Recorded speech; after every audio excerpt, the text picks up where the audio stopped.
es una muestra hacia el país de que la corrupción no puede quedar impune. Del Perú, de la lucha contra la corrupción, ¿qué cosa le trae a usted? ¿Qué le recurre a usted el momento que le toca vivir hoy al expresidente Alejandro Toledo, que tiene que enfrentar un caso de corrupción? Bueno, es una muestra hacia el país de que la corrupción no puede quedar impune. Lamentablemente en el Perú, todos estos últimos años, casi todos los presidentes involucrados en diversos problemas judiciales, procesados e inclusive encarcelados. Tenemos una cárcel casi única en el mundo, utilizada por presidentes o expresidentes de la República. Y otros en camino, procesados, y quizás en camino también hacia esa famosa cárcel de Barbadillo, que es única y exclusiva para presidentes o expresidentes. Ese es el primer tema. En el caso de Toledo, yo creo que hay que ver la cosa de la siguiente manera. No podemos solamente quedarnos en el trofeo, es decir, aquí está Toledo, aquí está la cabeza de Toledo, y por lo tanto ya triunfó la lucha contra la corrupción. Él es un personaje, es un actor que jugó su rol. Es un eslabón en toda la cadena, ingeniero.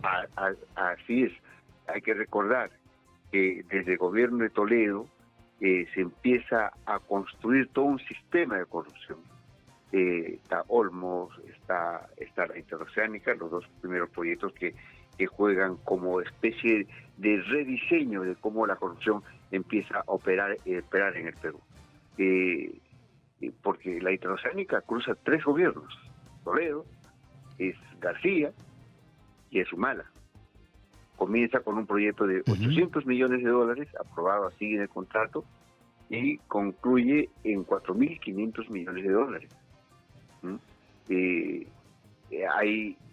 Hay un tema desde el inicio de cómo se hace el contrato, un contrato sin expediente técnico, un contrato exonerado del Sistema Nacional de Inversiones, donde simplemente es la empresa corrupta quien te empieza a poner el valor o el costo de la construcción de la obra y no el Estado, el gobierno que debería defender los intereses de la patria.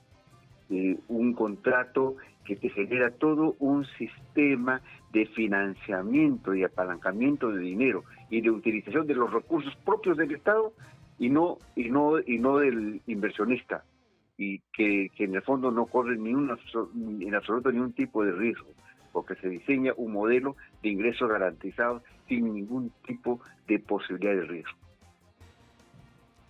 Ingeniero, cuando usted habla de que se han saltado una serie de procesos dentro de las licitaciones y los procedimientos para la adjudicación de la buena pro de estos grandes proyectos como Olmos, la Interoceánica y otros más, ¿cree que ha existido una actitud de prepotencia, de verticalidad, autosuficiencia y sobre todo una corrupción extendida de punta a punta en el cuerpo humano y todo el cerebro de estos mandatarios? Yo creo que de incapacidad de estos gobiernos, puesto que la ruta de la inversión lo planteaban las empresas corruptas, no lo planteaba el Estado. Los grandes proyectos han sido diseñados por las empresas corruptas. Entonces y los gobiernos genuflexos a la sugerencia y a la petición de estas empresas corruptas.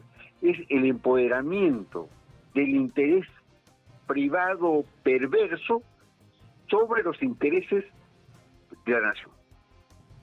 Eso es lo que ha venido ocurriendo. Entonces